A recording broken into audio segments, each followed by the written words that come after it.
would MYRIA reaching the price of 10 cents be surprising to me during this sprint? It wouldn't surprise me, even though it may never happen. Even though nothing I say is financial advice, I do view MYRIA as being a very fantastic project though, because the way I take a look at it is this.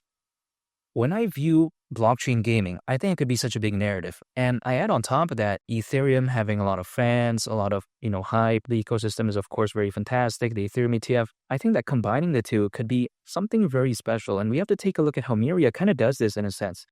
MYRIA is a gaming ecosystem powered by MYRIA's Ethereum Layer 2 scaling solution. And now before I get into gaming and why I think that's amazing, especially blockchain gaming, I do first want to talk about the Ethereum Layer 2 aspect because some people out there, they may be wondering, okay, what does a role of a Layer 2 play for something like Ethereum? And let me explain very briefly because if we take a look at Ethereum, despite it being very amazing, there are some drawbacks. Like for instance, the fees, which are very high in my opinion. And also on top of that, we take a look at its arguable scalability issues. So what could kind of step in and kind of save the day and at the same time allow Ethereum to be enjoyed while at the same time not necessarily having to deal with, all of the nonsense I talked about before. That's theoretically through something like a Layer 2, much like MYRIA. Now, don't get me wrong. There's a bunch of Layer 2s out there, not only just MYRIA, but we have to take a look at how when it comes to a lot of these Layer 2s, they're not necessarily just focused on blockchain gaming. You know what I mean? They're not necessarily just focused on that gaming aspect. So MYRIA kind of has that unique advantage in a sense that it's different in that, yeah, sure, it's an Ethereum Layer 2, but then it's kind of focused more so on just gaming. It kind of really reminds me of something like Cody. Cody is also like an Ethereum Layer 2, but then it's more so focused on privacy. So then a lot of these Layer 2s brings a unique, I would say, factor to the table. But even besides all that, we have to take a look at why blockchain gaming, despite it not really being the best, many people would argue, I would say is actually very fantastic nonetheless, because a lot of blockchain games out there, first of all, in my opinion, don't have very good graphics. On top of that, some very fun to play. So then a lot of people are like, okay, what's the point really when it comes to blockchain gaming? Because on top of that, a lot of the tokenomics aren't even that good to begin with. So a lot of people are just like, yeah, no, we don't really want to play blockchain gaming. But isn't that kind of the point for me to enter into projects in markets that haven't really perfected the formula in a sense that a lot of these markets that start off, they don't have everything kind of 100% to begin with, right? Because of course, some of these markets, it takes time to really become something good. And again, when it comes to blockchain gaming, is it perfect? Absolutely not. It still has a ways to go to even becoming good, in my opinion. But the way I take a look at it is that I kind of want to enter because if let's say that blockchain gaming narrative really does step in a massive way, maybe a lot of these projects that are focused on it could very well go along with the ride. So I'm very bullish on MYRIA, and I think it's very fantastic. I get it. The price isn't doing the best as of right now, but if anything, I'm going to still stay consistent and just continue my strategy, which is just dollar cost averaging. That's it.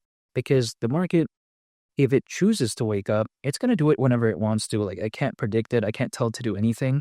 So I'm just going to control myself and just dollar cost average. That's it. And here's the thing.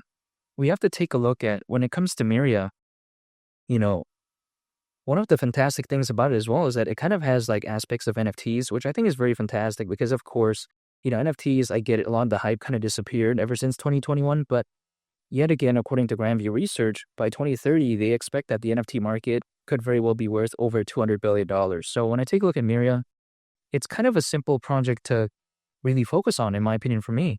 Can't speak on anyone's behalf, but it's very easy to understand because primarily speaking, when I take a look at MYRIA, all I think about is Layer 2 and blockchain gaming. That's pretty much it. Unlike other projects out there that feel a little bit overly complicated and it's kind of really like, in some cases, we're just wondering, okay, what are they really focused on? But MYRIA is very simple. It's very easy to understand for me. And I do like that. Now, at the price of 10 cents, considering current circulating supply, market cap at that point would be around $3 billion, which is around a 72x from here. Now, I get it. That market cap may seem kind of like not that much to some people, or it may seem kind of like a lot. But the way I view it is that it really doesn't seem like too crazy if it, let's say, did happen, even though there's no guarantee. Because if, let's say, something like Dogecoin reached over $80 billion in market cap back in 2021, and a lot of people are thinking, oh, we could do way better. Maybe during a fully fledged burn, we'll have to wait and see. But when I take a look at something like that, this doesn't seem too outlandish to me. I'm not saying that MYRIA is going to become the biggest thing out there, because it isn't, in my opinion. But then, why can't MYRIA just achieve a glimpse of something that could be special, you know? This is just the way I view it. But even though I can't take a look into the future, what I can do is take a look at the present. And in the present, even despite the price of MYRIA not doing good, I still view it as being fundamentally amazing. But on top of taking a look at the present, I can also take a look at the past. And this is where I kind of want to talk about the altcoin space, just generally speaking, because usually altcoins, as a worst case scenario, they typically peak around 18 months after a Bitcoin halving event. Now, the last one happened in April of last year, so we add 18 months on top of that. That's around October this year. Now, is that a guarantee? Absolutely not. There's no guarantee that that is ever going to happen, actually. But the way you take a look at it is this. Whether or not it does happen, and whether or not, let's say it happens in November, December, January, whenever, again, my strategy is just the same, and that's just by continuing to believe in the projects that I believe in, holding and just waiting. Literally, that's it, because that's the only thing I can control. And with the way the market is heading, I get it. You know, Bitcoin had a slight pullback, but it's still holding very strong at above 100 grand. And not to mention, we haven't really seen that type of altcoin season like what we saw back in 2021. But if, let's say, that time does come, the way you take a look at it is that I don't see why MYRIA won't hypothetically go along with the ride. But this is just all speculation. I can't tell the future, but what I can do is just focus on the projects which I think are decent in terms of the fundamentals, and MYRIA is one of the projects I focus on, and the idea of 10 cents wouldn't surprise me whatsoever. And make sure to subscribe if you gain value from this video. I greatly appreciate it. It's Wally the Captain, and I'll catch y'all on the next one. I'm up. Peace. Bye.